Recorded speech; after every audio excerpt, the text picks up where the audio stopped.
migrants affluent par milliers. En Croatie, nouvelle route vers l'Eldorado occidental. En France, des demandeurs d'asile ont été évacués de camps pour être relogés vers des centres d'hébergement. Le Burkina Faso vit un coup d'État qui a fait ses premières victimes. Un mort et 60 blessés. C'est un ancien chef des armées de l'ex-président Blaise Compaoré qui prend les rênes du pays. Au moins 8 morts, 1 million de personnes évacuées. Le Chili tente de se remettre de sa nuit de cauchemar après l'un des pires séismes de son histoire.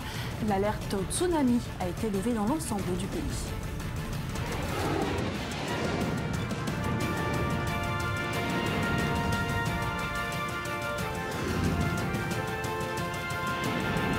Le Grand Direct avec Daniel Atlan. Bonsoir, bienvenue. La crise des migrants. Toujours à la une de l'actualité ce soir à Paris, 2 camps de migrants ont été évacués dans le calme. En tout, 800 personnes ont été conduites vers des centres d'hébergement. Ces opérations surviennent au lendemain de l'annonce du déblocage de plusieurs centaines de millions d'euros pour l'accueil des réfugiés en France. On fait le point avec Julia Galancia. Il ne fait pas encore jour lorsque le camp commence à être évacué. Sous la gare d'Austerlitz, 430 migrants et 400 autres dans le 18e sont délogés par des travailleurs sociaux de la mairie de Paris et des ONG. Le dispositif policier est important, mais tout se déroule dans le calme. L'espoir d'en avoir terminé avec plusieurs semaines, voire plusieurs mois de précarité et d'abandon n'a jamais été aussi proche. Et l'impatience est palpable. On ne va plus vivre ici, on va quand même aller dans un hébergement si j'y crois bien. Et avoir l'esprit tranquille et faire ses démarches et tout. Ouais. Et chacun, je crois que chacun va réaliser ses rêves. Personnellement, moi, mon rêve, c'est de faire mes études et tout. Voilà. On nous dit d'aller nous préparer à faire la demande d'asile. Et donc, je pense qu'on ira faire ça, Inch'Allah. La justice avait donné son feu vert vendredi dernier à l'évacuation du campement sur les quais de Seine. Et les migrants s'attendaient à être déplacés. Après une toilette sommaire avec des bouteilles d'eau, ils ont rassemblé leurs maigres possessions avant de se diriger vers des bus. Selon la mairie de Paris, chaque personne s'est vue proposer un hébergement pour 1 mois minimum. L'ensemble des personnes installées sur le quai depuis trop longtemps vont être pris en charge et mis dans des centres d'orientation dans lesquels ils resteront le temps que leur récépissé de demande d'asile soit déposé, soit obtenu. Ces évacuations surviennent au lendemain de l'annonce par le gouvernement d'un déblocage de plusieurs centaines de millions d'euros pour l'accueil des réfugiés et des SDF. Le 7 septembre, le président français François Hollande promettait l'accueil de 24 000 réfugiés en 2 ans, dont 1 millier en urgence pour soulager l'Allemagne. En attendant, à Austerlitz, les services de la ville installeront des barrières empêchant l'installation d'un nouveau campement. Et nous sommes en ligne avec Pierre Henry, directeur général de l'association France Terre d'Asile. Bonsoir. Bonsoir. Alors les migrants, on l'a vu, ont été conduits vers des centres d'hébergement pour 1 mois, mais finalement, pour l'heure, aucune solution à long terme n'a été proposée. Oh non, ne dites pas cela. A priori, les personnes sont hébergées pour une période d'1 mois, mais si elles Oui, mais après, que se passe-t-il? Est-ce que la France a les moyens de les accueillir à long terme, ces migrants?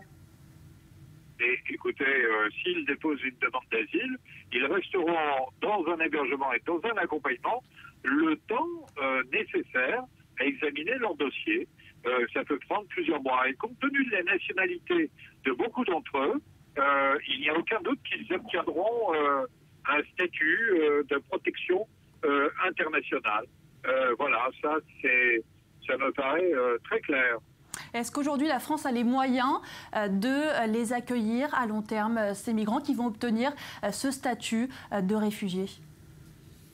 Écoutez, la France est la 5e puissance du monde. 66 millions d'habitants doivent pouvoir accueillir 30 000 personnes. Mais une croissance en berne tout de même. Pardon? Mais une croissance en berne tout de même. Est-ce qu'économiquement c'est viable? Oui, bien sûr que c'est viable. Il n'y a aucun problème. C'est un choix de politique général. Mais je pense que, puisque vous posez un problème économique, il faut que l'Europe réfléchisse. Et il faut sortir les dépenses humanitaires des critères de Maastricht. C'est tout simplement, sinon c'est impossible. Il ne faut pas à la fois vouloir imposer la diète à un certain nombre de pays et leur demander en même temps de faire des dépenses considérables pour l'accueil de migrants. Donc voilà, c'est des choix de politique budgétaire qu'il faut assumer. Alors aujourd'hui, en tant que directeur général de France Terre d'Asile, vous semblez finalement plutôt satisfait du positionnement français sur cette crise des migrants. Il y a eu un débat hier, Manuel Valls, qui a certes annoncé des moyens supplémentaires, mais également un possible retour des contrôles aux frontières. Oui, mais vous savez, je suis le premier à dire que l'Europe et la France ont réagi très tardivement à la crise qui se manifeste à nos frontières. Et aujourd'hui, l'Europe des fondateurs vacille. Elle a le choix entre continuer cette œuvre de prospérité et de paix, et puis ou alors se rétracter, se refermer sur elle-même. La question n'est pas de savoir si je suis satisfait de cette politique. Je pense qu'il faut simplement la mettre en œuvre et qu'il faut parallèlement trouver une solution à la crise syrienne, qu'il faut aider les pays de premier accueil tels que la Turquie, la Jordanie et le Liban, et puis que nous devons remplir notre devoir humanitaire. Ça fait certes beaucoup de charges, mais parce que nous sommes l'Europe, nous devons le faire. Merci beaucoup pour cette réaction, Pierre-Henri. Je rappelle, vous êtes directeur général de l'association France Terre d'Asile. Et dans ce contexte, des milliers de migrants continuent d'arriver en Croatie. Nouvelle route vers l'Europe occidentale après le verrouillage de la frontière hongroise. Près de 4000 personnes sont entrées dans le pays, suscitant l'inquiétude des autorités. Le Premier ministre met en garde, le pays a des capacités d'accueil qui sont limitées. La Hongrie s'est barricadée derrière des barbelés. Les deux voies d'accès vers le pays sont désormais bloquées par des panneaux métalliques. Le nouveau dispositif remplace le grillage que les migrants avaient réussi à arracher. La veille, de violents affrontements ont éclaté entre migrants et forces de l'ordre hongroises. Je ne ressens rien, je suis perdu, juste perdu, et j'ai peur d'eux et du gouvernement. Je veux partir loin d'eux, de la Hongrie. La Serbie nous a aidés, c'est un bon pays, et la Macédoine et la Turquie aussi. Il n'y a que la Hongrie qui n'est pas bonne avec nous. Pour contourner cette Hongrie hostile, des migrants tentent désormais de transiter par la Croatie, plus accueillante. Jeudi matin, la petite gare de Tovarnik, ville croate proche de la frontière serbe, était envahie par les migrants cherchant à monter dans des trains pour rejoindre Zagreb et poursuivre leur voyage vers l'ouest. Nous avons ici entre 4 et 5 000 personnes environ. Elles attendent le train, elles veulent rejoindre Zagreb, puis bien sûr l'Allemagne ou la Suède. Hier, dans la journée, il y avait près d'1 millier de personnes. Nous pouvions nous occuper d'eux, mais aujourd'hui, la situation est très différente. Au total, 6200 candidats à l'exil se trouvent actuellement sur le territoire croate. Le pays s'attend à un afflux de plus de 20 000 migrants dans les 2 semaines à venir. La Croatie se retrouve donc en première ligne et lance une mise en garde contre les capacités limitées d'accueil et d'enregistrement des migrants. Nous sommes saturés. Nous demandons à l'Agence des Nations Unies pour les réfugiés que tous les pays qui se trouvent sur le chemin, sur le trajet, des pays comme la Grèce, la Macédoine et la Serbie, nous leur demandons de respecter toutes les dispositions, toutes les lois, toutes les conventions. Ils ont les mêmes obligations que la Croatie de garder les gens qui sont sous protection internationale dans le premier camp d'accueil. Face à cet afflux, Vienne et Berlin ont appelé les dirigeants européens à organiser un sommet sur la crise des migrants pour s'entendre sur une répartition contraignante de 120 000 réfugiés et réclamer la mise en place de quotas d'accueil et de contrôle plus stricts aux frontières de l'Union européenne. Un sommet extraordinaire est prévu le 23 septembre. Et en ligne avec nous, Alberto Toscano, président du Club de la presse européenne. Bonsoir. Bonsoir. Alors l'Allemagne a rétabli les contrôles à ses frontières. La France, elle n'exclut pas de le faire. Est-ce que cette crise migratoire menace l'espace Schengen ? Sans doute, la crise migratoire menace Schengen, mais pas parce que Schengen est la cause de la crise migratoire, certainement pas. La menace vient du fait que dans certains pays, en particulier la France aujourd'hui, la vague populiste de Marine Le Pen utilise la lutte contre Schengen comme prétexte en fonction des politiques intérieures. Et malheureusement, le gouvernement de M. Valls, à la place de dire que c'est une absurdité de s'en prendre à Schengen, il fait des concessions. En France, il y aura les élections régionales décembre prochain. et il commence à rétablir le contrôle à la frontière. De son côté, Nicolas Sarkozy, lui aussi engagé dans une concurrence politique avec le Front National, essaie de dire, et il dit ouvertement d'ailleurs, qu'il faut éliminer ou réformer de façon profonde Schengen. Donc, Schengen devient le bouc émissaire d'une crise qui n'est pas provoquée par Schengen. Bien au contraire, les accords de Schengen sont une méthode importante de coordination entre les pays européens dans la lutte contre le terrorisme et dans le contrôle des flux migratoires. Imaginons qu'est-ce qui se passerait si Schengen n'était pas là. Sans doute, il y aurait plus de contrôle aux frontières, mais il n'y aurait pas de coordination entre États européens. Schengen permet aussi de repousser les migrants illégaux dans les pays d'origine.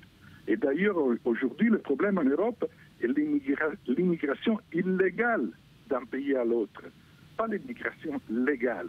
Schengen peut contrôler l'immigration légale à travers des contrôles aux frontières, mais il est totalement impuissant vis-à-vis de l'immigration illégale qui est la vraie source de l'actuelle déstabilisation qui vient du problème de migration en Europe. Alors justement, pour ne pas menacer la libre circulation à l'intérieur de l'Europe, eh bien certains proposent la mise en place d'une frontière en lisière de l'Union européenne pour une meilleure gestion des entrées des migrants. Est-ce que c'est réaliste et réalisable selon vous? Les frontières extérieures de l'Union européenne doivent être gérées de façon sans doute beaucoup plus efficace. Mais encore une fois, cette gestion des frontières extérieures plus efficace sera possible seulement si on accepte l'idée qu'on est tous ensemble. Et il faut partir de là pour faire face à tout problème. C'est mal parti en tout cas. Coordination. Pardon ? C'est mal parti tous ensemble, c'est pas le message que semble livrer aujourd'hui l'Union européenne qui est très divisée sur ce dossier comme sur d'autres. Exactement. Aujourd'hui, l'Europe traverse une crise profonde qui n'est pas seulement la crise entre guillemets technique vis-à-vis de ce problème spécifique qui est celui des migrants, mais qui est une crise d'identité. Quand on voit les Hongrois frapper les migrants à la frontière avec la Serbie, quand on voit certains leaders politiques français comme Nicolas Sarkozy courir derrière aux opinions politiques de Marine Le Pen sur le terrain de l'immigration et parfois même de la xénophobie, on s'interroge si cette question n'a pas provoqué une réaction en chaîne d'involution politique, de retour en arrière des mentalités avant que de décisions pratiques, des mentalités. On est en train de faire des pas en arrière et aujourd'hui l'Europe se divise et ne mesure pas les risques profonds de cette division et de cette perte d'identité et parfois aussi perte de valeurs et de repères. Merci beaucoup Alberto Toscano pour cet éclairage. Et entre ces destins tragiques liés à cette crise migratoire, une histoire qui se termine bien. Vous vous souvenez peut-être de ce réfugié syrien, victime du croche-pied d'une journaliste hongroise. Eh bien, il pourra refaire sa vie en Espagne. Vous le voyez, sa situation va être régularisée le plus vite possible. C'est ce qu'a annoncé aujourd'hui le ministre de l'Intérieur espagnol, Osama Abdul Mohsen, c'est son nom. Il va travailler au centre espagnol de formation d'entraîneurs de football qui est basé dans la banlieue sud de Madrid. Et c'est le directeur du centre lui-même qui a eu l'idée de lui tendre la main après avoir appris que le Syrien avait notamment entraîné un club en première division syrienne. Dans le reste de l'actualité, la course à la Maison-Blanche qui se poursuit. Hier s'est tenu le deuxième débat télévisé des Républicains en vue de la présidentielle de 2016. Alors chacun des 10 rivaux de Donald Trump ont tenté de tenir tête au milliardaire qui est le favori des sondages. Et il est resté d'ailleurs, vous allez le voir, au cœur des échanges. On en parle dans un instant avec nos invités. Mais d'abord, les temps forts de ce débat, c'est avec Maxime Pérez. Toujours en tête des sondages pour la présidentielle de 2016, Donald Trump était une nouvelle fois sous le feu des projecteurs mercredi pour le second débat télévisé de la course à l'investiture républicaine. Mais cette fois, son deuxième grand oral a été bien moins agréable pour lui. Devenu un personnage médiatique incontournable, le magnat de l'immobilier est également devenu le candidat à abattre. À ma connaissance, la seule personne qui avait un intérêt particulier pour ces choses-là et qui a essayé de me faire changer d'avis, qui était généreux et qui m'a donné de l'argent, c'était Donald Trump. Il voulait jouer au casino en Floride. Qu'importe sa piteuse image, y compris dans son propre camp, Donald Trump assume pleinement sa stature et ce qu'il a été, sans langue de bois. J'ai gagné des milliards de dollars en faisant des affaires avec des gens dans le monde entier et je veux mettre ce petit talent au service de notre pays. Nous avons de grands partenariats commerciaux et allons faire en sorte que ce pays redevienne riche. À l'extérieur de la bibliothèque Ronald Reagan en Californie, là où se tenaient les débats, plusieurs centaines de manifestants bruyamment protestaient contre Donald Trump. Beaucoup d'immigrants mexicains dans la foule, venus dénoncer le racisme du candidat républicain. Mon message à Donald Trump, qu'il comprenne que la colonne vertébrale de ce pays, ce sont les familles de travailleurs. Il y a parmi ces familles de travailleurs des gens qui travaillent très dur. Pendant plus de 2h30, les candidats républicains ont abordé les grands thèmes de la politique américaine, mais aussi internationale, la crise des réfugiés en Europe, les relations avec la Russie et le président Poutine, la Syrie et même Israël mentionnés à 11 reprises. Mais à l'issue de ce nouveau temps fort de la campagne électorale américaine, les prétendants au sacre républicain se montraient plutôt déçus de leurs prestations. Il y a eu beaucoup trop d'enfantillage. La plupart des Américains n'en ont rien à faire d'une bande de politiciens qui se battent entre eux. Ce qui les intéresse, ce sont des solutions réelles et positives. Mais le meilleur arbitre du débat, c'est probablement Hillary Clinton. La candidate démocrate était l'invitée du célèbre talk show de Jimmy Fallon. L'occasion de se mettre en avant dans une fausse interview avec la réplique de Donald Trump. On dit que M. Trump méprise et insulte les femmes. Mais dites-moi, que feriez-vous pour aider les femmes de ce pays? Donald, mais j'ai passé ma vie entière à combattre pour le droit des femmes. Hillary Clinton, toujours donnée gagnante de l'élection sur le papier. Mais le charisme de Donald Trump semble peser dans les sondages. Les jeux restent donc ouverts. Et on en discute justement de ce deuxième rang entre républicains avec nos invités. J'accueille Nadia Ellis, bonsoir. Bonsoir Daniel. Vous êtes chercheuse à l'université de Tel Aviv, analyste du discours. Emmanuel Navon, merci d'être avec nous, bonsoir. Professeur de relations internationales également à l'université de Tel Aviv. Alors, je m'adresse justement à la spécialiste du discours. Sur le fond, on n'a pas eu grand-chose dans ce débat. Encore une fois, on a carburé aux déclarations chocs et aux attaques personnelles. Oui, mais alors c'est ce à quoi il fallait s'attendre parce qu'en fait, nous sommes dans un cadre où le débat, en gros, n'est pas un vrai débat. Il faut convaincre personne de la vision profonde du monde. Il faut en fait convaincre le public que la personne qui parle est la plus adaptée à être président, mais il ne faut pas aller dans les idées, il faut plus aller vers la personne. Donc, gros effort pour convaincre le public par rapport à sa figure, par rapport à son personnage, à son image de soi, son ethos, comme on appelle ça techniquement. Et évidemment, des attaques personnelles, donc des ad hominem, c'est le nom technique de ce genre d'argument, où on attaque la personne plutôt que ses arguments.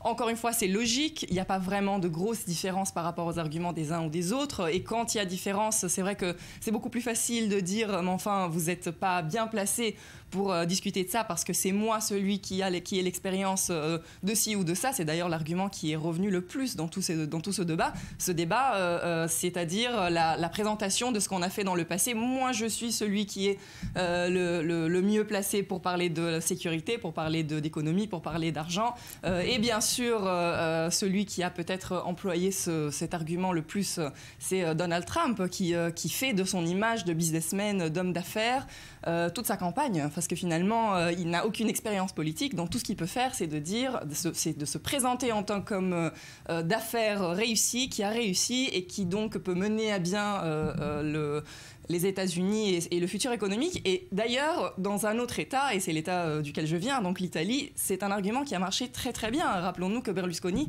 a construit sa carrière politique exactement comme ça, en disant « je suis un homme d'affaires réussi, donc je vais pouvoir… » On l'a vu aussi en Israël avec Naftali Bennett qui avait mis en avant le côté high-tech qui marche beaucoup en Israël.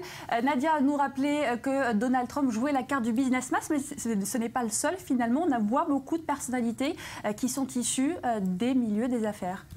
Oui, l'ancienne PDG de Hewlett Packard, par exemple, Mais je pense que ce qui caractérise ce débat, comme la plupart des débats des primaires, c'est que finalement les candidats sont dans une espèce de piège. C'est-à-dire que pour avoir la nomination des primaires, ils doivent satisfaire les ailes les plus radicales de leur parti, mais pour se faire élire ensuite à la présidence, ils doivent attirer l'électorat centriste. C'est un phénomène qui existe, entre parenthèses, aussi bien chez les républicains que chez les démocrates, et d'où ce discours qui parle bien entendu de ceux qui veulent avoir des revolvers, qui sont contre l'avortement, qui sont contre les mariages homosexuels, contre l'immigration, etc., etc. Et donc c'est un discours qu'ils tiennent, pas forcément parce qu'ils y croient, mais parce qu'ils en ont besoin pour attirer la base vraiment du parti républicain. Ensuite, il faudra modérer le discours. Alors c'est vrai qu'en général, on voit effectivement la popularité de Donald Trump, de son discours véritablement, il le fait exprès, choquant et vulgaire. Et c'est ça qui lui apporte des votes. Mais au bout du compte, lorsqu'on se rapproche de la date où il faut vraiment choisir un candidat éligible, en général, je dis en général, les électeurs reprennent leurs esprits et choisissent un candidat éligible. Je dis en général parce que depuis que j'ai vu ce qui s'est passé la semaine dernière en Grande-Bretagne avec le Parti travailliste, je ne suis plus sûr que les électeurs reprennent leurs esprits et choisissent toujours un candidat éligible. Alors en tout cas, il y a des sujets de fond qui ont tout de même été évoqués, notamment en politique extérieure, le nucléaire iranien, dossier qui a été évoqué. Alors on le sait, les républicains sont contre cet accord qui a été signé entre Téhéran et les grandes puissances, mais personne finalement ne s'aventure à le remettre véritablement en question. Disons que ce n'était pas vraiment le moment de parler de solutions pratiques. D'ailleurs, je pense que personne n'a vraiment quelque chose à dire en ce moment par rapport à ça. Ce serait trop s'afficher et trop mettre en avant un sujet qui est vraiment très difficile. En revanche, ce qui est facile, c'est vraiment d'attaquer Obama, d'attaquer les démocrates. C'était la deuxième technique la plus utilisée pendant ce débat. On s'attaque les uns les autres, ou bien quand il n'y a plus d'arguments par rapport aux autres, parce qu'évidemment les républicains sont tous contre cet accord, on attaque les démocrates et on dit Obama a fait cet accord absolument catastrophique. C'est une catastrophe, que ce soit pour les alliés, pour Israël, pour les États-Unis, pour tout le monde. Mais ce n'était certainement pas le moment pour vraiment essayer d'amener des vraies solutions. Il faut vendre sa personne, il ne faut pas rentrer trop dans des sujets qui fâchent et dans des sujets qui sont aussi compliqués que le nucléaire iranien. Israël, est-ce que c'est un sujet qui fâche? On l'a vu dans le sujet, ça a été évoqué une dizaine de fois. Il faut bien comprendre que la politique étrangère n'intéresse pas tellement les électeurs américains. Donc parler de trop de politique étrangère, ça n'est pas une bonne chose pour gagner des élections primaires. Ce qui intéresse en particulier les électeurs, c'est avant tout les sujets internes, les sujets d'économie. Alors c'est vrai que pour l'électorat républicain, parler de la façon dont les États-Unis ne sont pas respectés dans le monde, comme la Chine prend avantage du commerce avec les États-Unis, tout ça, avec les États-Unis, ça plaît à l'électorat républicain. Évidemment, en parler d'Obama et du sujet du nucléaire iranien, mais pas pour parler des détails, parce que la plupart des électeurs ne comprennent même pas qu'est-ce qu'il y a dans cet accord, mais pour dire Obama était faible, il a été naïf. Et d'ailleurs, je suis surpris que les candidats n'aient pas essayé de relever plus le sujet, par exemple, des relations avec la Russie. Parce que dans le débat qu'il y avait eu entre Mitt Romney et Obama s'était moqué de Romney en disant écoutez, la guerre froide est terminée depuis longtemps, monsieur Romney. Vous êtes en train de nous parler de la Russie comme si c'était redevenu une menace, et on a vu ce qui s'est passé avec la Russie ces 3 dernières années. Là, c'est un sujet qu'ils auraient pu mettre sur la table. La façon dont Obama a traité le Proche-Orient et l'Afrique du Nord ces 6 ou 7 dernières années. Mais encore une fois, ça n'est pas un sujet qui intéresse véritablement l'électorat. Ce qui intéresse plus l'électorat en termes de relations extérieures, c'est par exemple, en tout cas l'électorat républicain, la question des immigrants qui viennent du Mexique. Ça touche une corde vive et sensible, beaucoup plus que les détails de l'accord et du contenu de l'accord nucléaire avec l'Iran. En tout cas, ça intéresse Israël, notamment en politique étrangère. Israël et les États-Unis qui ont connu un véritable froid dans leurs relations avec un républicain à la Maison-Blanche. Est-ce qu'on va tourner définitivement la page de cette brouille ? Vous savez, je rappelle toujours que d'abord, un président, que ce soit des États-Unis ou de n'importe quel pays, défend avant tout les intérêts de son pays, quelle que soit sa couleur politique. Ensuite, je vous rappelle également que le premier président américain qui a évoqué, qui a parlé d'un État palestinien, c'était George Bush, le soi-disant super ami d'Israël, c'était en 2002, et que sous Obama, en dépit de tous les différends, et il y a des différends avec lui, jamais la coopération sécuritaire n'a été plus proche entre les deux pays. Alors effectivement, il y a un sujet de dissension sur la question du dossier iranien. Mais encore une fois, qu'il y ait demain un autre président républicain ou pas, cela ne constituera pas en soi une solution vis-à-vis du dossier iranien. Le prochain président héritera de cet accord qui va être approuvé par le Congrès. La question est de savoir qu'est-ce qu'il fera si et quand cet accord sera violé par les Iraniens. C'est ça la véritable question. Merci beaucoup Emmanuel Navon, merci Nadia Lise d'avoir participé à ce débat. Autre débat houleux cette fois au Japon avec ces politiques, vous allez le voir, qui en viennent aux mains. La scène est exceptionnelle dans le pays, elle témoigne de la tension grandissante qui y règne. Alors si les Japonais perdent leur sang-froid, c'est en raison du projet de loi sur la défense, un projet qui doit permettre l'envoi de militaires au combat à l'étranger. Le récit de Myriam Aman. C'est une scène exceptionnelle au Japon. Une bagarre entre sénateurs de la majorité et de l'opposition en pleine commission parlementaire. En cause, le projet de nouvelle loi de défense qui permettrait d'envoyer des militaires japonais à l'étranger pour aider un allié en difficulté. Une première depuis la Seconde Guerre mondiale. La tension est à son comble bien avant l'ouverture des débats. Des centaines d'opposants au projet se rassemblent devant le bureau du président de la commission, déterminés à perturber la séance. Plus tard, pendant les débats, des parlementaires de l'opposition encerclent le président de la commission pour tenter d'empêcher le vote du texte. Ils sont aussitôt rejoints par les membres de la majorité. Les débats se transforment en pugilat. Mais rien n'y fait, le texte est finalement voté au grand âne de l'opposition. Nous ne pouvons absolument pas l'accepter. Ce texte ignore complètement la voix du peuple. Dans les rues japonaises, la colère gronde également. Depuis des semaines, ils sont des milliers à descendre dans la rue presque tous les jours. Les manifestants dénoncent les nouvelles orientations de la politique de défense japonaise qui constitue selon eux une rupture avec la constitution actuelle. Une constitution imposée par l'occupant américain à la fin de la Seconde Guerre mondiale, mais à laquelle beaucoup de Japonais sont attachés. Pour les opposants aux nouvelles lois, tout changement remettrait en cause le caractère pacifiste de leur pays. La société japonaise est vraiment en difficulté. Je crains que ce que nous avons mis en place en tant que pays démocratique moderne soit réduit à néant. Cette loi est complètement ridicule. Essayer de résoudre les problèmes par la force militaire est impardonnable. Le gouvernement japonais du conservateur Shinzo Abe justifie ces nouvelles lois de défense par la menace grandissante de la Chine et de la Corée du Nord. Le texte doit être à présent entériné par le Sénat. Restez avec nous, je vous retrouve dans une poignée de secondes sur i24 News pour la suite du Grand Direct. Il sera question de cette situation très tendue au Burkina Faso avec ce coup d'État dans le pays. On est à moins d'un mois des élections générales. Coup d'État qui a fait ses premières victimes. Premier bilan, un mort, 60 blessés derrière ce putsch. Un général, Gilbert Diendéré, ancien chef d'état-major sous l'ex-président Compaoré. On en reparlera tout au long de cette édition avec notamment Louis Quemayou qui nous apportera son éclairage. Restez avec nous, je vous retrouve dans un instant.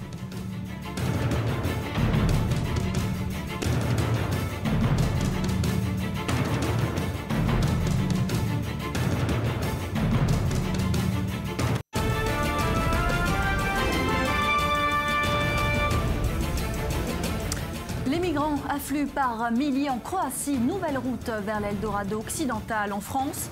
Des demandeurs d'asile ont été évacués de Caen aujourd'hui pour être relogés vers des centres d'hébergement. Le Burkina Faso vit un coup d'État qui a fait ses premières victimes, au moins un mort et 60 blessés. C'est un ancien chef des armées de l'ex-président Blaise Compaoré qui prend les rênes du pays.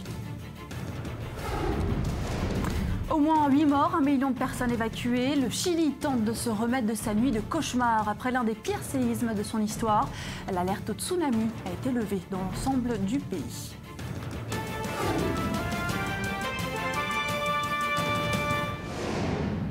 Bienvenue si vous nous rejoignez sur i24 News pour la suite du Grand Direct. Je vous l'annonçais, en titre, les événements qui s'accélèrent au Burkina Faso avec ce coup d'État dans le pays à moins d'un mois des élections générales. Il a fait ses premières victimes, un mort, 60 blessés derrière ce putsch. Gilbert Diendéré, ancien chef d'état-major sous l'ex-président Compaoré. Un couvre-feu a été instauré, les frontières fermées, décryptage, pardonnez-moi dans un instant, juste après ce rappel des faits. Tout commence mercredi. Le président Michel Kafando, le Premier ministre Isaac Zida et des ministres du gouvernement de transition burkinabé sont pris en otage. Quelques heures plus tard, l'annonce est officielle, c'est bien un coup d'État. Aujourd'hui, 17 septembre 2015, les forces patriotiques et démocratiques, alliant toutes les composantes de la nation et réunies au sein du Conseil national pour la démocratie, CND, ont décidé de mettre un terme au régime déviant de la transition. Les putschistes sont des militaires du régiment de la garde présidentielle, des proches de l'ex-président Blaise Compaoré. Et c'est l'ancien chef d'état-major de l'ancien président, le général Gilbert Diendéré, qui a pris la direction du pays. Dans la rue, la nouvelle du putsch passe mal. C'est cette même rue qui, en 2014, avait chassé Blaise Compaoré après 27 ans de pouvoir. Les Burkinabés sont inquiets et en colère. Ça nous plaît pas. Ça ne nous plaît pas. S'il continue, on va tout casser. Même si on doit tout ruiner. On ne peut pas comprendre comment des gens qui ont accompagné hier, d'une façon ou d'une autre, la population, prennent aujourd'hui en otage l'avenir de cette population. Pour éviter des manifestations violentes, les putschistes ont rapidement instauré un couvre-feu, interdiction de sortir entre 19h et 6h du matin. Les frontières ont également été fermées jusqu'à nouvel ordre. La communauté internationale condamne le coup d'État, la France en tête. Le président français François Hollande a appelé à la libération immédiate de toutes les personnes arrêtées. Preuve que les choses risquent de dégénérer, le ministère des Affaires étrangères appelle tous les résidents français de la capitale à rester confinés à leur domicile par crainte des violences.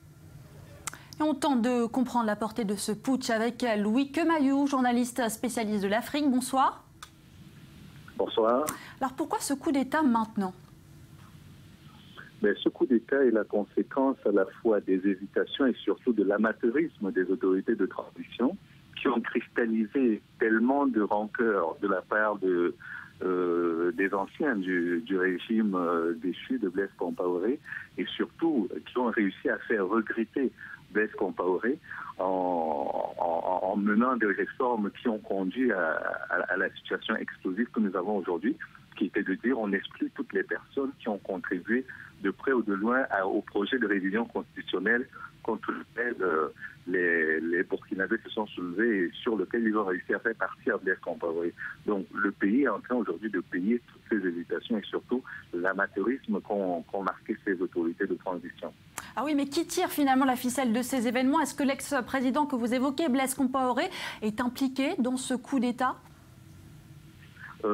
Directement, on ne peut pas apporter de preuves de cela. Simplement, quand vous regardez aujourd'hui à la fois à l'intérieur du pays et parfois même dans la capitale, il se trouve que son parti, le CDP, a pu reprendre quand même du poil de la bête et a retrouvé une certaine légitimité populaire et il n'aurait pas forcément été battu si des élections démocratiques avaient été organisées.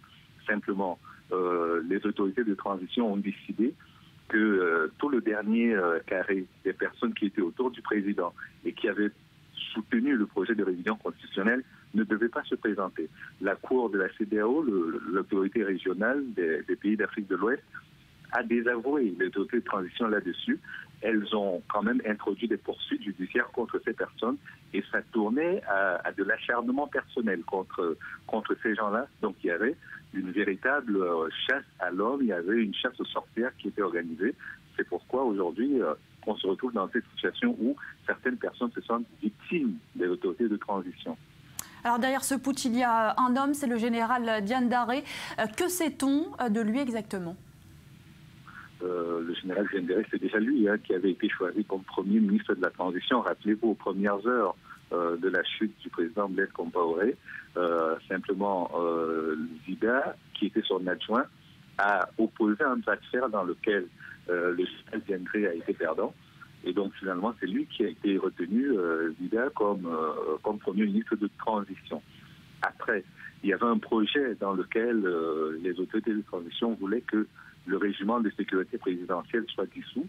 Et le régiment n'était pas de cet avis.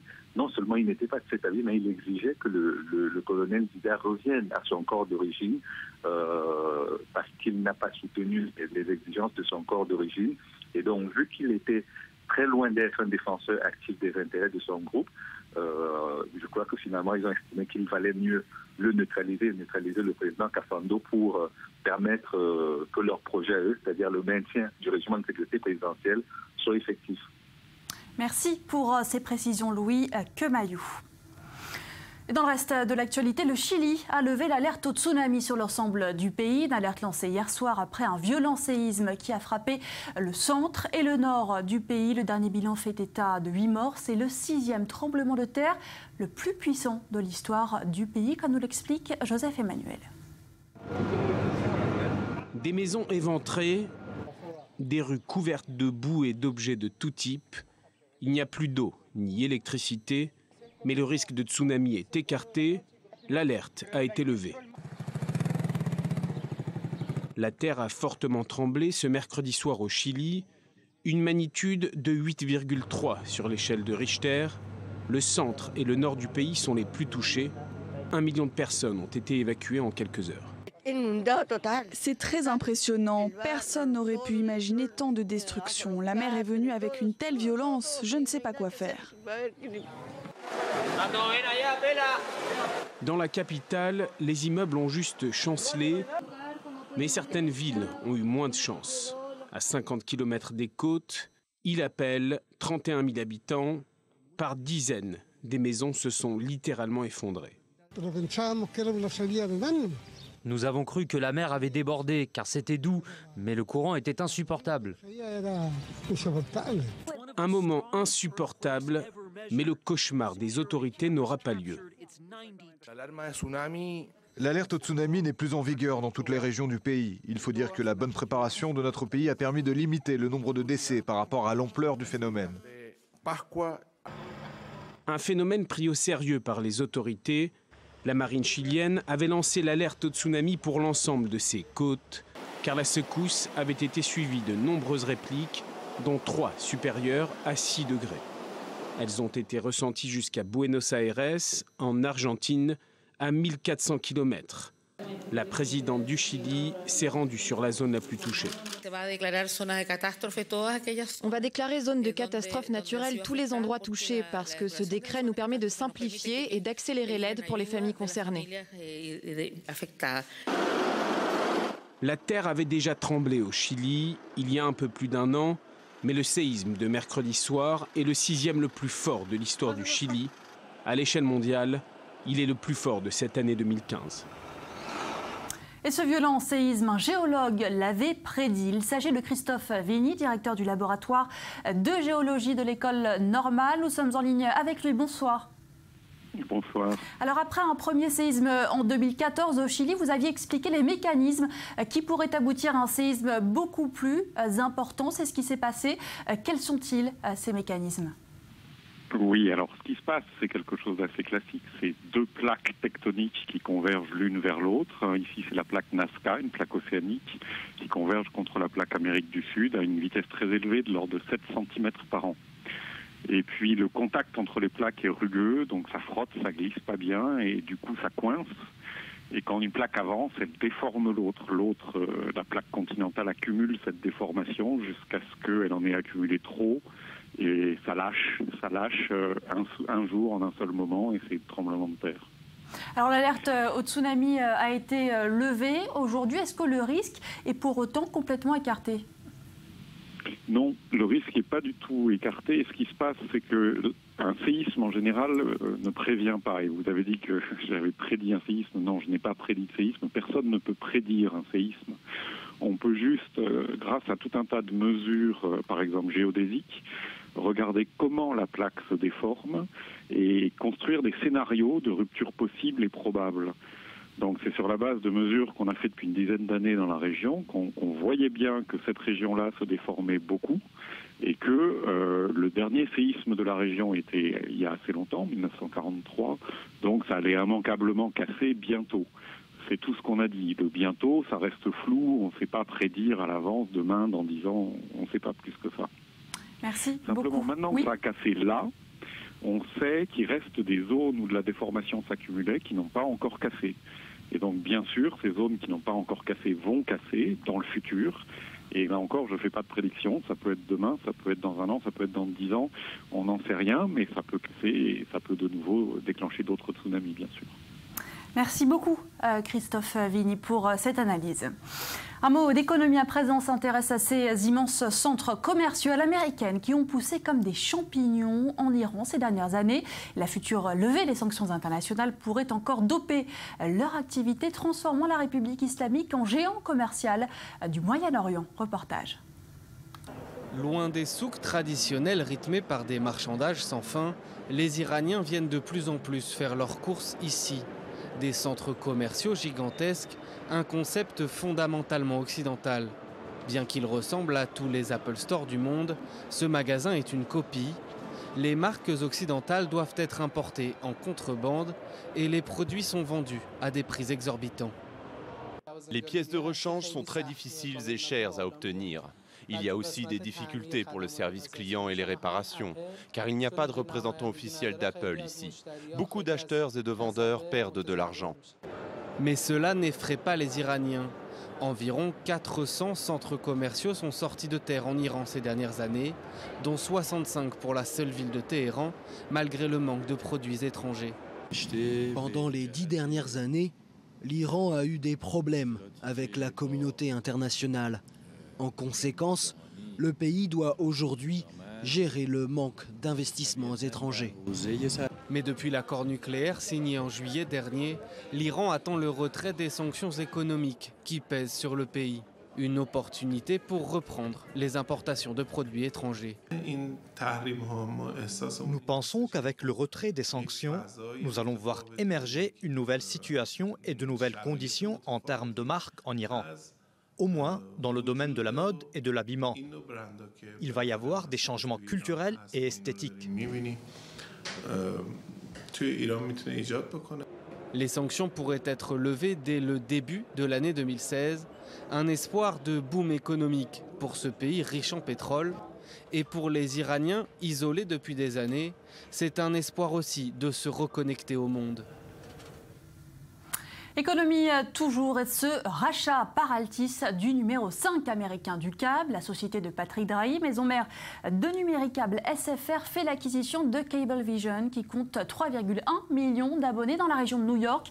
Montant de la transaction près de 18 milliards de dollars. Pour en parler, on rejoint tout de suite Steve Ohana, professeur de finance à l'ESCP Europe. Bonsoir. Alors avec ce rachat, Patrick Drahi fait une entrée solide sur le marché américain. Pourquoi vouloir s'implanter dans ce marché-là? Quelle est la stratégie? Alors, le marché américain du câble est très intéressant, très prometteur et en même temps plein de défis. On a eu des méga fusions récemment, celle par exemple de Charter avec Time Warner. D'ailleurs, Patrick Drahi lui-même était intéressé à un moment donné par l'acquisition de Time Warner, mais finalement le deal lui a échappé. Et pourquoi il y a ces rapprochements-là? C'est parce qu'en fait, cette industrie est confrontée à de nombreux défis.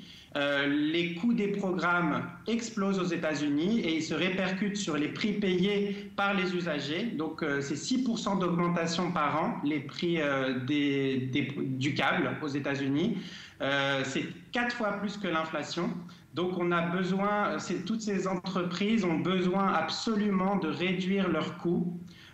Et pour ça, les fusions et la réalisation de synergies entre grands groupes est une nécessité absolue pour elles. Et l'acquisition de Cablevision par Altis fait suite à une autre acquisition par Altis de Sudenlink. Et donc l'idée, c'est de réaliser des synergies de coûts entre Sudenlink et Cablevision. Alors en tout cas, de façon plus générale, c'est dans le secteur des télécommunications que Patrick Drahi étend son empire. C'est un secteur qui est en essor, qui est en bonne santé? Il a plein de défis, comme je l'ai rappelé. Il y a des nouveaux entrants dans ce secteur. Il y a par exemple la télévision par Internet qui est en train de prendre son essor. Il y a Apple, des grandes compagnies comme Apple Apple, Google qui sont sur le pont pour offrir des nouveaux services complètement disruptifs aux usagers, aux spectateurs. Et il faut voir comment l'industrie des télécommunications et du câble en particulier va s'adapter à ce nouveau contexte. Il va falloir faire, comme je l'ai dit, réaliser des synergies de coûts, être beaucoup plus compétitif sur les coûts.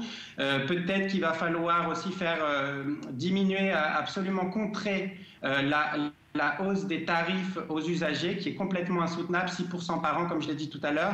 Donc voilà, c'est des défis très importants à relever. Donc il va falloir surveiller de près comment Altice va pouvoir réaliser les synergies de coûts escomptées et s'ils ne vont pas perdre des clients à l'avenir à cause de la compétition des nouveaux entrants. Merci Steven pour ces précisions. On en vient à ce débat qui se tient en ce moment au siège de l'AIEA autour des capacités nucléaires israéliennes présumées. L'Égypte appelle l'État hébreu à ratifier le traité de non-prolifération. On vient de l'apprendre, le projet n'a pas été validé. On revient tout de même sur les enjeux de ce débat, c'est avec Cyril Amar. Vienne, siège de l'AIEA, l'Agence internationale de l'énergie atomique. Depuis 3 jours, les 162 États membres sont réunis pour aborder les grands enjeux liés à l'utilisation de l'énergie nucléaire et à la non-prolifération. À l'ordre du jour ce jeudi, un projet de résolution embarrassant pour Israël, proposé par l'Égypte avec le soutien de la Ligue arabe. Le document invite à débattre des capacités nucléaires israéliennes. Un texte qui appelle l'État hébreu à ratifier le traité de non-prolifération, à accueillir les inspections de l'AIEA et enfin à souscrire à l'établissement d'une zone dénucléarisée au Proche-Orient. Il y a quelques mois déjà, le Caire avait déposé une résolution similaire lors de la conférence sur la révision du TNP. Mais les États-Unis, la Grande-Bretagne et le Canada s'y étaient alors opposés. Même si les résolutions de l'AIEA ne sont pas contraignantes, Israël ne néglige pas leur capacité de nuisance diplomatique. Focaliser sur l'arsenal nucléaire israélien permettrait par exemple à l'Iran de faire diversion sur son propre programme. Une perspective suffisamment inquiétante pour que Binyamin Netanyahou dépêche au Caire ses 2 plus proches conseillers. Objectif, convaincre le voisin égyptien de renoncer ou d'édulcorer sa résolution, au vu du chaos sécuritaire qui règne dans la région et au nom du défi commun que représente pour les 2 pays la menace djihadiste dans la péninsule du Sinaï. Bien que membre de l'AIEA, Israël n'est toujours pas signataire du TNP. Considéré comme la seule puissance nucléaire du Moyen-Orient, l'État hébreu n'a jamais confirmé ni affirmé posséder l'arme nucléaire, mais les experts le créditent de plus de 200 ogives. Voilà, et je vous rappelle que l'on vient donc d'apprendre que ce projet de résolution n'a pas été validé. En bref, ces images d'Angela Merkel inaugurant le salon de l'auto de Francfort auquel s'est invitée la crise migratoire. La chancelière allemande en visite sur place a encouragé les chefs d'entreprise des branches prospères de l'économie allemande à donner leur chance à ceux qui en ont besoin, alors que l'Allemagne devrait accueillir 800 000 réfugiés pour l'année 2015. Écoutez. Wir sind ein attraktives Land im Sinne. Nous sommes un pays attractif et je trouve que c'est quelque chose de bien. Avec cela, beaucoup de gens attendent de recevoir de l'aide. Et je veux le dire clairement. Nous voulons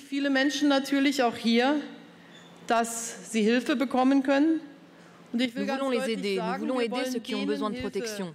Mais nous devons aussi dire à ceux qui ne viennent que pour des raisons économiques qu'ils doivent quitter notre pays pour que nous puissions aider les autres.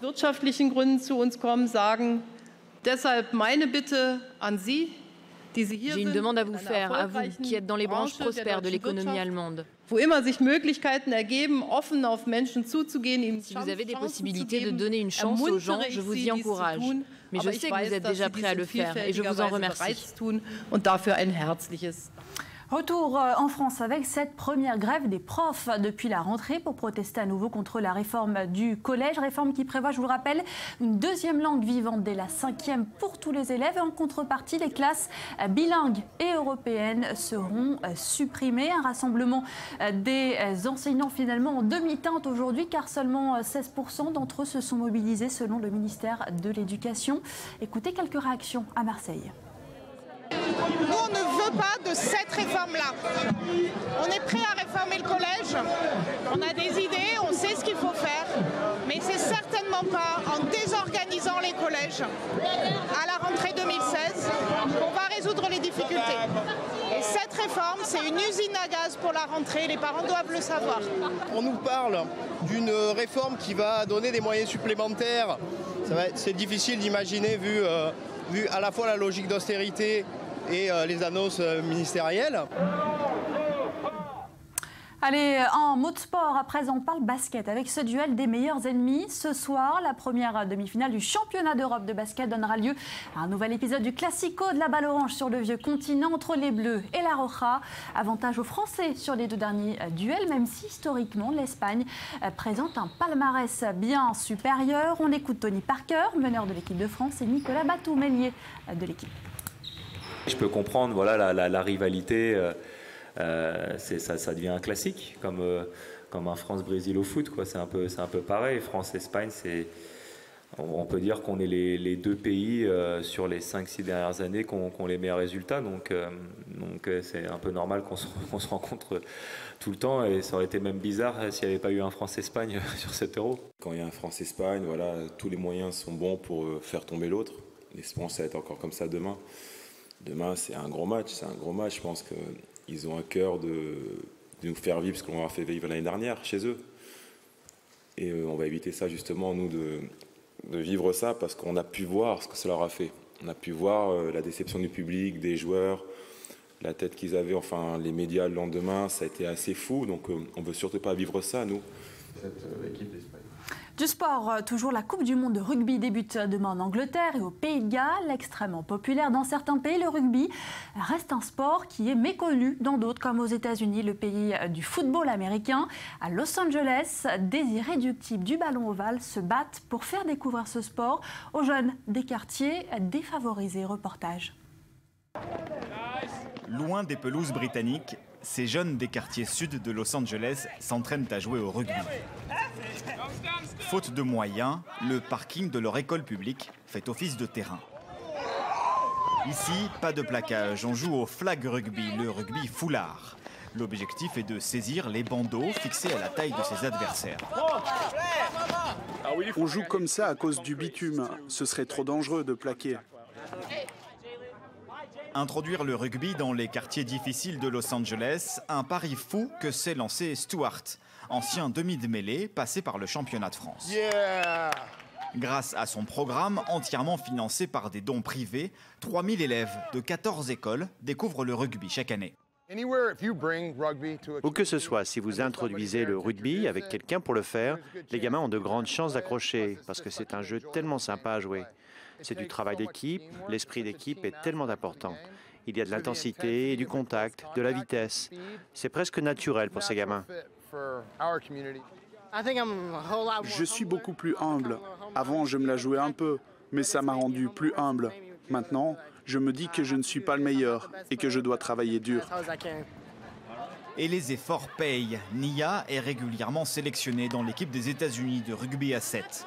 Son objectif, participer aux Jeux Olympiques l'été prochain à Rio de Janeiro. Je n'avais pas vraiment d'objectif, de rêve, jusqu'à ce que j'apprenne que le rugby ne soit aux Jeux Olympiques. Depuis que je l'ai su, quand j'étais en 3e, je n'ai pas arrêté de m'entraîner, de faire de la musculation, de travailler ma vitesse, parce que je veux être assez performante pour y aller. Okay. Problème, tous ces jeunes passionnés de rugby risquent de rester sur leur faim. Faute d'intérêt populaire, les 2/3 des matchs de la Coupe du Monde ne seront pas diffusés à la télévision américaine. Un mot de culture à présent, ce photographe d'art israélien s'est fait connaître pour ses reconstitutions bibliques en utilisant son appareil photo. Sa dernière série de clichés prend pour modèle des Israéliennes d'origine éthiopienne. Reportage Uri Shapira avec Maxime Pérez. Ces anciens dessins représentent le chant de la mer, un moment important de l'histoire biblique qui raconte l'exil des Israélites d'Égypte vers la terre promise. Mais le photographe de renom Toby Cohen a une vision bien différente de la représentation habituellement faite de cet épisode. Soyons honnêtes, les Juifs, les Israélites qui sont sortis d'Égypte n'étaient pas de la même couleur que moi, ça c'est sûr. Des dizaines de femmes juives éthiopiennes sont venues de tout Israël jusqu'aux plages splendides de Gaash, au nord de Tel Aviv. L'occasion, une reconstitution du chant de la mer de Myriam, extrait du livre de l'Exode, second livre de l'Ancien Testament.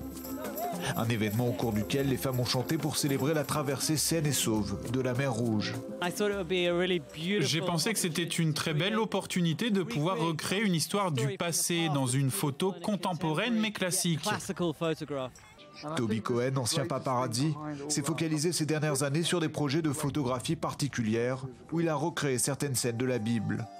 Pourtant, contrairement à ses projets précédents, Toby a ici décidé de montrer une vision différente d'une situation aujourd'hui alarmante en Israël.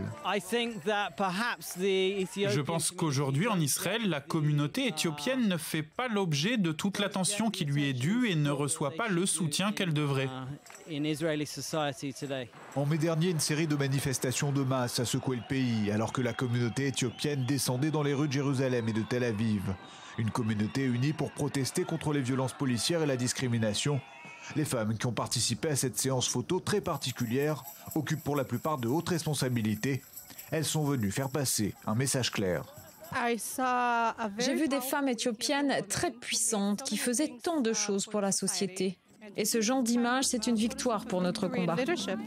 Alors peut-être que ce type de projet ne changera pas uniquement la façon que nous avons de dépeindre les Hébreux au temps de la Bible. Peut-être pourrait-il aussi faire la lumière sur une communauté qui attend toujours la reconnaissance de la société dont elle fait aujourd'hui partie. Restez avec nous, je vous retrouve dans quelques instants sur i24 News pour la suite du Grand Direct. Vous verrez que la capitale de l'Islande a décidé de boycotter purement et simplement tous les produits issus d'Israël. Commentaires à suivre, débat également sur les tensions autour du mont du Temple et les mesures prises par le gouvernement israélien. On en débat dans quelques instants sur i24 News. Et juste après ce nouveau journal, il vous est présenté par David Klezewski. Restez avec nous.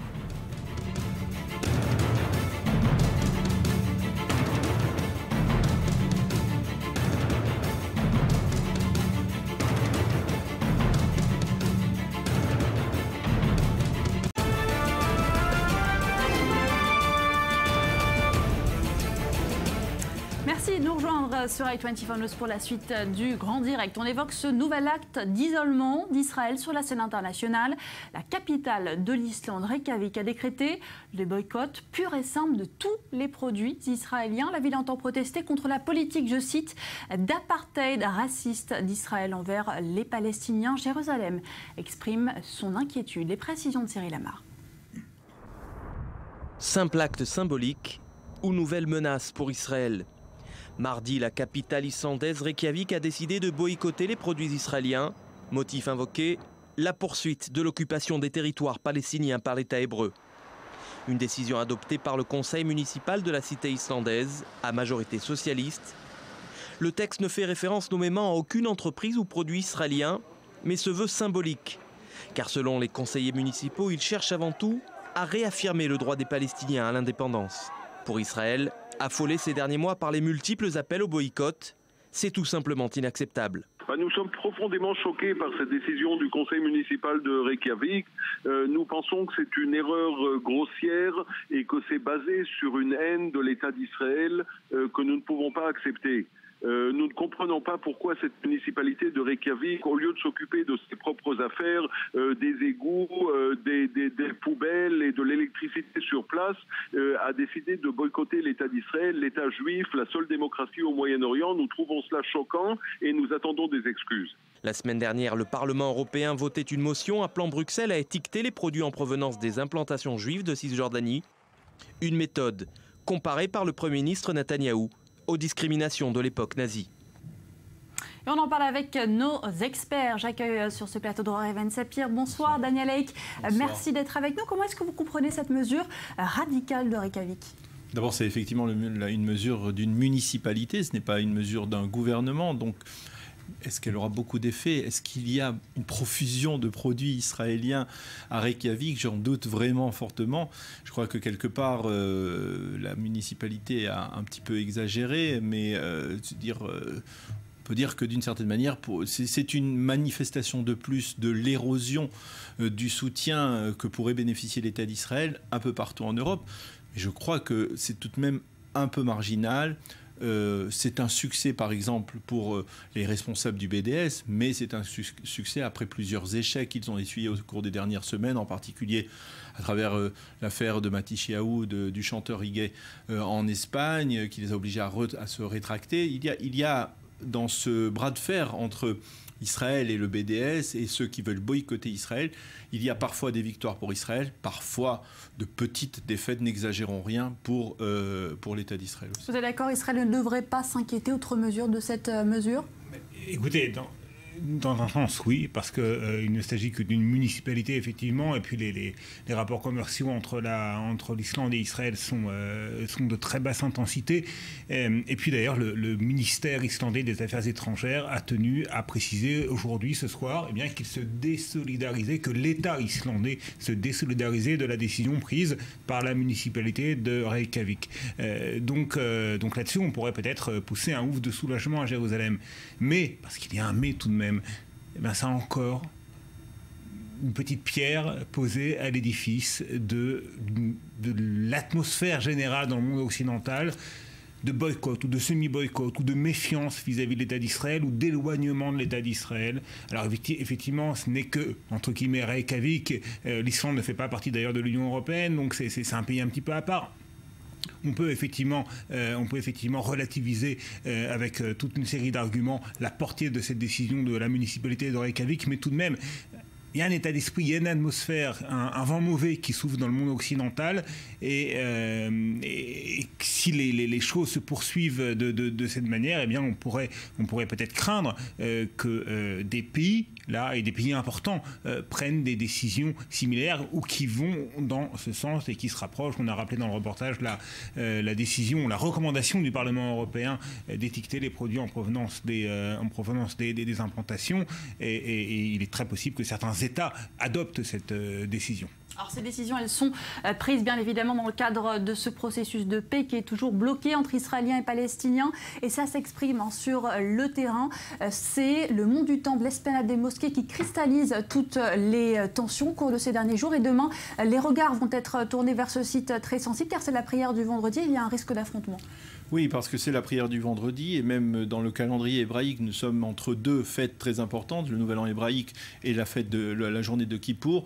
Donc c'est un moment, on va dire, propice pour les agitateurs des Morabitoun, des Morabitates, qui se sont fait une habitude sur le mont du Temple d'essayer d'attiser une forme de tension lorsque des Juifs pénètrent à l'intérieur de l'esplanade du mont du Temple, même sans y prier, parce qu'il est interdit à ces fidèles Juifs de venir prier sur l'esplanade du mont du Temple. C'est une interdiction qui est véritablement respectée et que la police fait en sorte de respecter lorsqu'elle accompagne ses visiteurs juifs.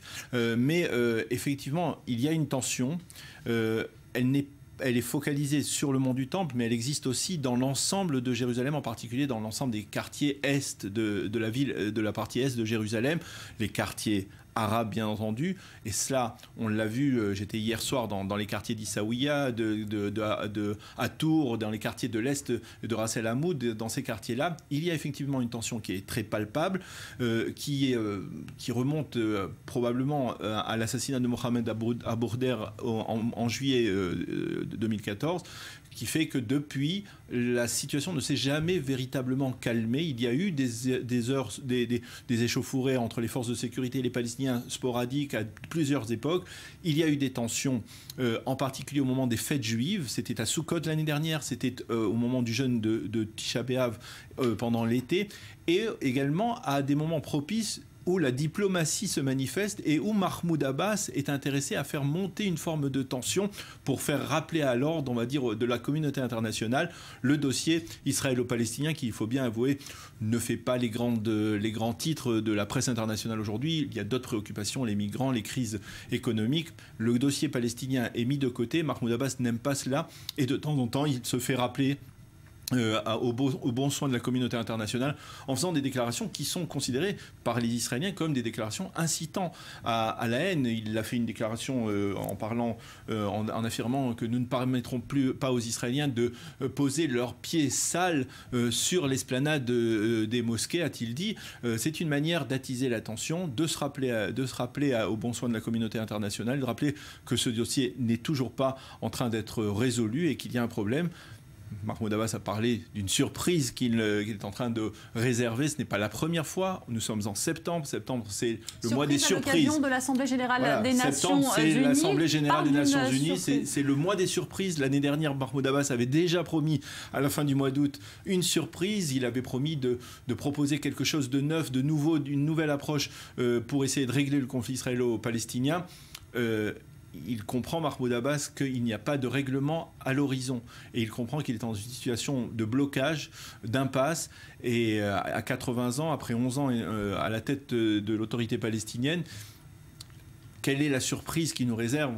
Difficile de le dire. Cela pourrait être de jeter les clés de l'autorité palestinienne et de dire à Israël: c'est vous qui êtes responsable, vous ne voulez pas de règlement, ou il n'y a pas de règlement possible avec l'administration de Benyamin Netanyahou.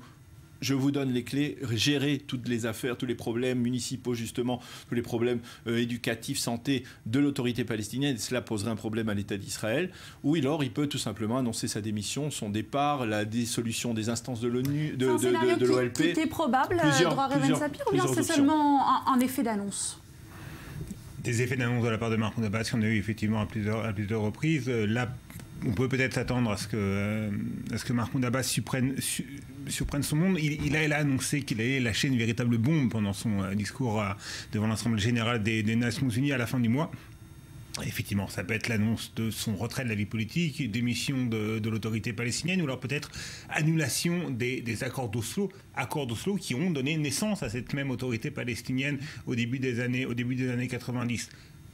Pour l'instant, les commentateurs, les spécialistes des affaires palestiniennes et les journalistes palestiniens se perdent un petit peu en conjecture.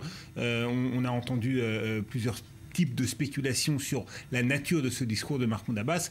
Mais ce qui est important pour revenir au contexte actuel des violences autour du mont du Temple, c'est effectivement le discours davantage que par le passé de Mahmoud Abbas, qui est imprégné de religiosité lorsqu'il utilise des termes qui sont difficilement traduisibles, mais qui sont empreints encore une fois de religiosité et d'hostilité vis-à-vis d'Israéliens, voire même vis-à-vis des Juifs qui souilleraient l'esplanade des mosquées de par leur présence. C'est bien évidemment un appel du pied aux Palestiniens les plus pieux, aux Palestiniens les plus islamistes, et on sait que les sondages le prouvent, et les élections le prouvent, les intentions de vote, en tout cas, les Palestiniens des territoires de Cisjordanie et ceux de Jérusalem-Est ont davantage de sympathie pour le Hamas que pour le Fatah. Et ce même Hamas qui, on le sait, est frustré de l'impasse des négociations indirectes qui ont eu lieu au cours de ces derniers mois avec Israël sur l'instauration d'une trêve sur le long terme autour de la bande de Gaza, entre la bande de Gaza et Israël. Ces négociations n'ont pas abouti du fait du refus israélien.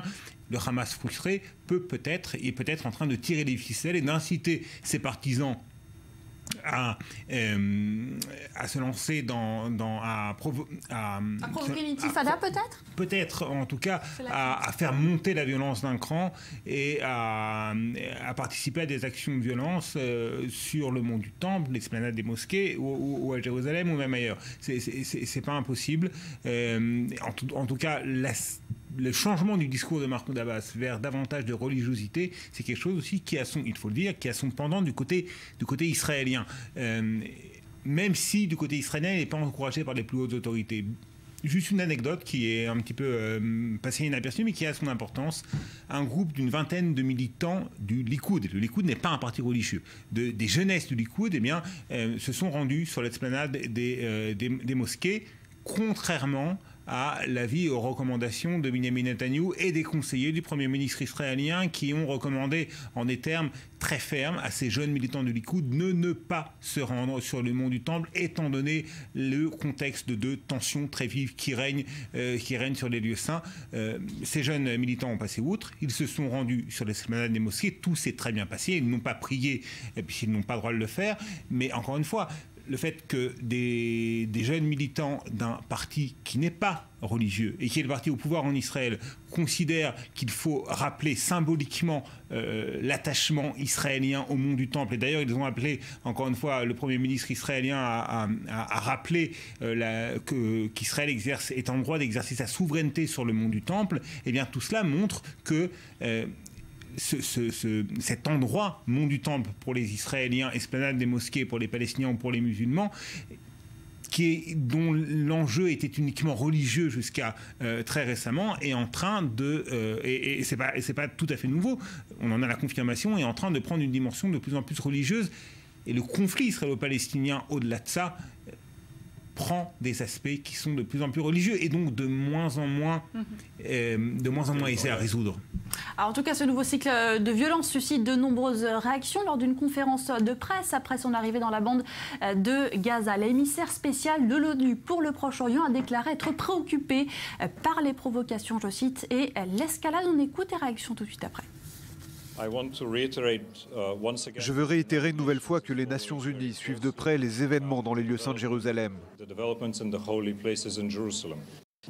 Nous sommes préoccupés par les provocations et l'escalade que nous avons vues ces derniers jours, car elles ont le potentiel de provoquer des violences bien au-delà des murs de la vieille ville de Jérusalem. Vous êtes d'accord, Daniel Haïk? Est-ce qu'on doit redouter en Israël que ces violences s'étendent au-delà de la vieille ville? Alors c'est intéressant parce que vous le remarquez, pour l'instant, elle ne touche que Jérusalem, que la partie est de Jérusalem, le mont du Temple, et elle ne touche pas la Judée et la Samarie. Cela veut dire que Mahmoud Abbas est quand même bien plus habile qu'on ne le pense, ou que certains le pensent. C'est-à-dire parce que quelque part, là où il veut faire monter les flammes, c'est-à-dire à Jérusalem, justement, comme l'a dit Dror, pour essayer de donner une dimension religieuse à ce conflit, essayer de s'attirer la sympathie du J'ai l'impression que c'est pour ne pas être dépassé par les événements et par des mouvements de violence. Mais là, en tout cas, le contrôle lui échappe. Alors justement, on voit qu'il continue, il maintient en Judée et en Samarie, il maintient une coopération étroite entre les forces de sécurité israéliennes et palestiniennes qui travaillent. Auprès des yeux du Hamas. Alors oui, mais justement, mais là quelque part, il comprend qu'il y va de sa survie politique, que s'il veut rester le leader de l'autorité palestinienne, s'il veut rester le leader du mouvement palestinien, eh bien, il doit absolument contrer le Hamas qui essaye de fomenter en tout cas putsch sur putsch, comme cela s'est déjà produit. Les Israéliens avaient déjà informé Mahmoud Abbas des intentions du Hamas de le destituer. Donc effectivement, Mahmoud Abbas, en Judée et en Samarie, fait en sorte de maintenir cette coopération parce qu'il sait qu'il y va de son avenir politique. Donc, quelque part, la clé est peut-être chez Mahmoud Abbas. Si Mahmoud Abbas veut calmer les esprits, il peut le faire, y compris à Jérusalem. Et quelque part, c'est ce que les Israéliens voudraient obtenir de lui aujourd'hui. Et s'il veut faire monter les flammes aussi en Judée et Samarie, il est capable de le faire. Il ne le fera pas pour l'instant parce que cela ne lui profitera pas politiquement et diplomatiquement. Alors en tout cas, vous suivrez, il nous reste que quelques secondes, cette situation de près. Demain, on vous retrouve dans le Morning. Vous serez sur ce site très sensible, l'Esplanade des Mosquées, le Mont du Temple. On verra si la tension est actuellement vive. Donc demain, l'occasion de ces prières du vendredi qui sont d'habitude le théâtre d'affrontements entre manifestants palestiniens et forces de sécurité israéliennes. Merci d'avoir participé à ce débat et merci à vous d'avoir suivi ce grand direct. Dans un instant, vous avez rendez-vous avec le journal présenté par David Kiesewski.